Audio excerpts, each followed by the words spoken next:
Aloha from Hawaii. I am Mrs. Uma, as the Keiki call me here. Keiki in Hawaii means children. As a teacher for over 20 years in 3 countries, 4 U.S. states, and with ages 3 to 88, I know how to engage learners.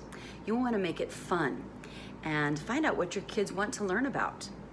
Then add that to your existing curriculum. Invite through a conversation or written paragraph or paper all the topics that your child is passionate about. Let them research them with a share out report, PowerPoint presentation, diorama, talk, art, music, anything they choose. If they can teach you about it, even better. Passive learning includes reading and listening with only 5% retention, whereas active learning includes doing the real thing, simulation, and discussion. And that will reap 80% retention. Keep a regular schedule during these crazy times, like 8 to 9 reading, 9 to 9:20 recess, 9:30 to 10:30 math, a brain break for 7 to 10 minutes, and then time for a fun break, 30 to 60 minutes, which could be their favorite music, video game, TV show, run around the block, exercise, etc. Of course, lunch, 1 to 2 social studies, add another brain break for 10 minutes or more, 2:30 to 3:30 science or electives, etc. And give them time to research that topic. Or, if they finish the things that you think they need to be working on, there are lots of resources online for you to get those regular subjects in. A brain break needs, basically your brain needs a rest. Yeah, every 20 to 30 minutes, and even for just a few minutes. So add these brain gym exercises or some kind of body stretch, yoga, or dance to revitalize learners of all ages.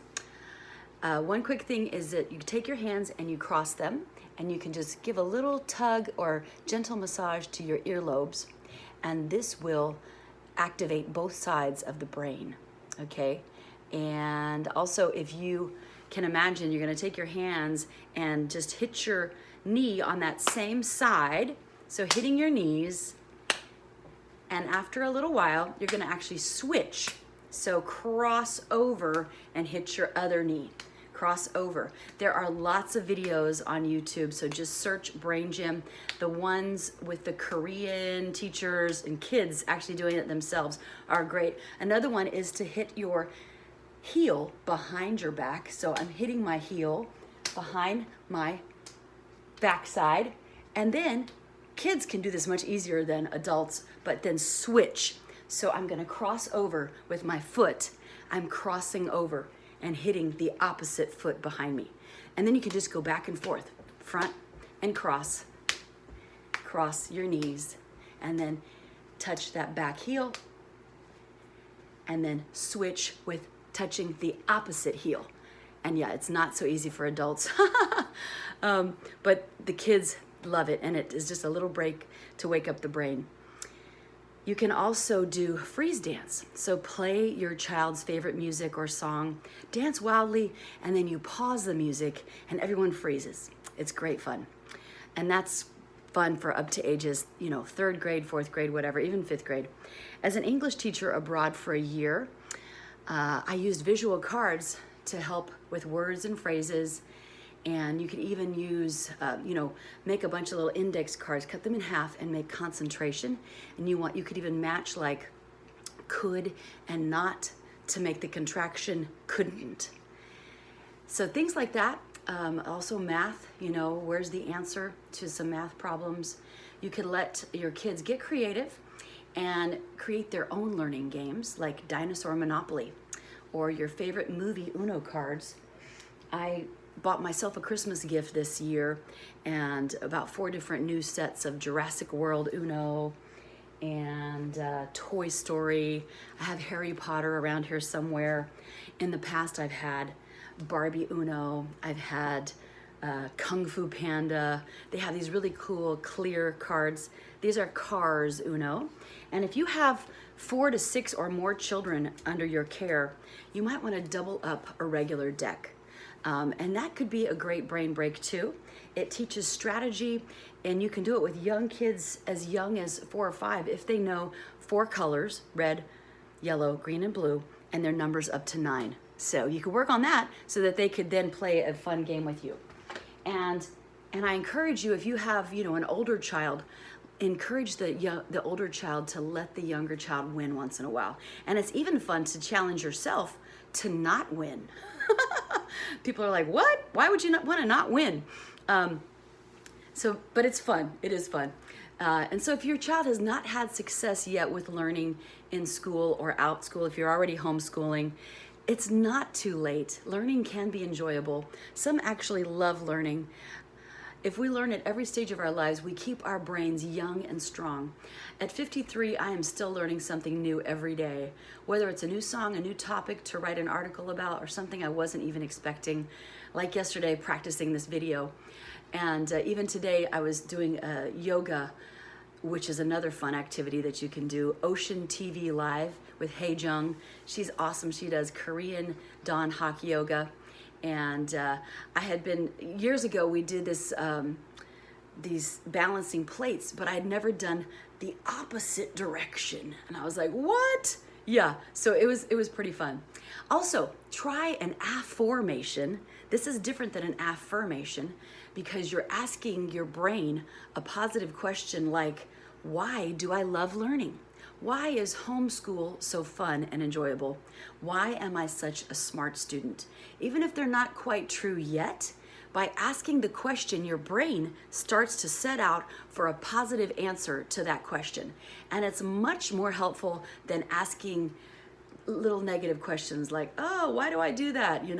Instead of that, say, why is everything such a learning experience? Try those things. Also, do take an Uno break every few hours. It's awfully fun for the kids. And another tool for learning, since you have so much time on your hands, is to learn an instrument. It's a great way to stimulate your learning centers and both sides of the brain. The ukulele is perfect for kids 5 and up. Check out Jake Shimabukuro's videos, Bohemian Rhapsody, Jake S., and you will be like blown away. And don't expect to do that for like 20 years down the road with like 8 hours a day practice. But within 10, 20 minutes, you or anybody can play a simple song like This Little Light of Mine, 2 or 3 chords. It's awesome. And another tool for learning to assist the whole process of learning is to listen to Mozart or Baroque instrumentals, have them playing in the background.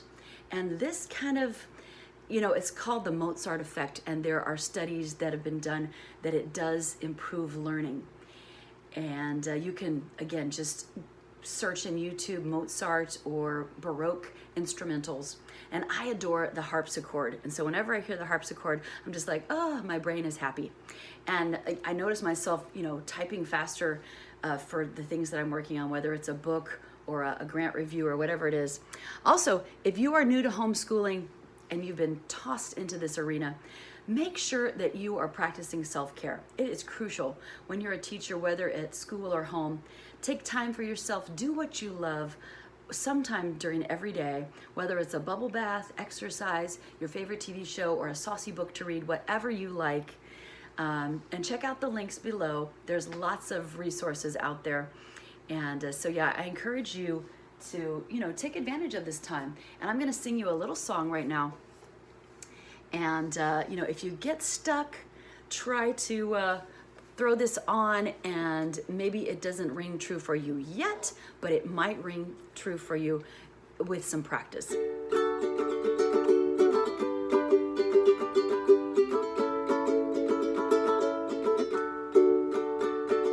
Why is everything always working out for me?